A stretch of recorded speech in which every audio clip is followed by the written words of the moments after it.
کہ اچھی بات جو ہے وہ بعض اوقات فاسق و فاجر سے بھی حاصل ہو سکتی ہے، بے عمل سے بھی حاصل ہو سکتی ہے۔ اس نے شیطان نے جب یہ بات بیان کی ہے کہ آپ رات کو آیت الکرسی پڑھ کے سو جائیں تو اللہ تعالیٰ شیطان سے، یعنی خود اپنے بارے میں کہہ رہا ہے کہ مجھ سے آپ کی حفاظت کرے گا، اور نبی کریم نے اس کی تائید اور توثیق فرمائی کہ اس نے سچ کہا۔ لیکن یہ ضرور ہے اس قسم کی روایت کو بیان کر کے بعض لوگ یہ کہتے ہیں بھئی دیکھو علم کسی سے بھی آ جائے، یہاں دیکھو نا شیطان نے ایک بات بتائی، کسی سے بھی سیکھ لو، نہیں،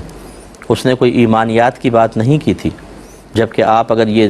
کہہ دیں گے کہ کسی سے بھی علم سیکھ لو تو نتیجہ کیا نکلے گا کہ اگر ہم کسی سے علم سیکھنے جائیں گے ہو سکتا ہے کہ وہ غلط قسم کی بات کریں۔ یوٹیوب کے اوپر دیکھیں بہت سارے لوگ بیٹھے ہوئے ہیں جو عالم بھی نہیں ہیں، کچھ جانتے بھی نہیں ہیں۔ ہم جیسے لوگ جو علم سے شغف رکھتے ہیں وہ دیکھتے ہیں اتنے سطحی قسم کی، بلکہ بعض اوقات بالکل غلط بات، لیکن ایک ہاتھ میں قرآن دوسرے ہاتھ میں بخاری پکڑی ہوئی ہے اور بیان کر رہے ہیں، اور لوگ بیچارے سمجھتے ہیں بالکل صحیح کہہ رہا ہوگا۔ ہر ایک قابل اعتماد نہیں ہوتا۔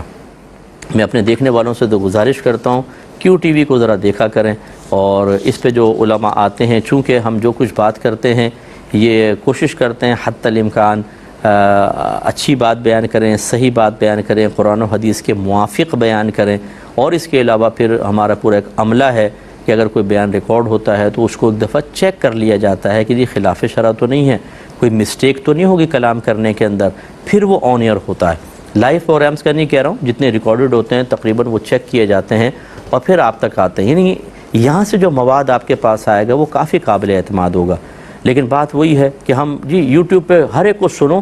ہر ایک کی سنو کون کیا کہہ رہا ہے، پھر تم فیصلہ کرو۔ بھائی لوگ بیچارے اس قابل کہاں ہیں کہ وہ مختلف باتیں سن کر ان میں صحیح اور غلط کا فیصلہ کر سکیں؟ لوگوں کے پاس بیسک علم نہیں ہے دین کا، آپ ان کو مکلف بنا رہے ہیں۔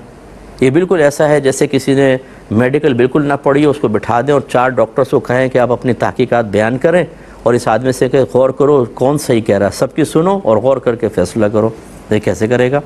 اسے کیا پتہ کون صحیح کہہ رہا ہے کون غلط، وہ اس فیلڈ کا ہی نہیں ہے۔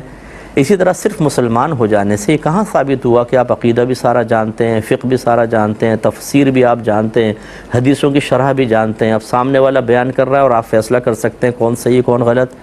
یہ خواہ مخواہ کا مکلف بنانا ہے آدمی کو، اور اسی سے تباہی ہوئی ہے۔ جب ہمارے نوجوان بچے بچیوں نے ہر ایک کو سننا شروع کیا تو کبھی کسی کی غلط بات یہاں بیٹھ جاتی ہے، حالانکہ دلیل غلط، بات بالکل بے وزن، سطحی قسم کی بات، لیکن سامنے والے میں صلاحیت ہی نہیں ہے کہ اس کو جان سکے، اور وہ دل میں اثر کر گئی اور اس کو بنیاد بنا کر ایمان بھی گئے، اعتقاد گیا، عمل گیا، گمراہ ہو گئے ہزاروں لوگ۔ کیونکہ میری تو یہ فیلڈ ہے، تقریباً یہ 33واں سال میرا چل رہا ہے، 33واں یا 34واں سال الحمدللہ مسلسل اس فیلڈ میں میں کام کر رہا ہوں، اور سینکڑوں ہزاروں لوگ مجھ سے اس سلسلے میں اسی طرح کے کلام کر چکے ہیں کہ ہم نے فلاں کو سنا ہمارا تو ایک دم ذہن خراب ہو گیا، فلاں کو سنا باطن خراب ہو گیا۔ اس لیے اس کا مکلف نہیں بنانا چاہیے۔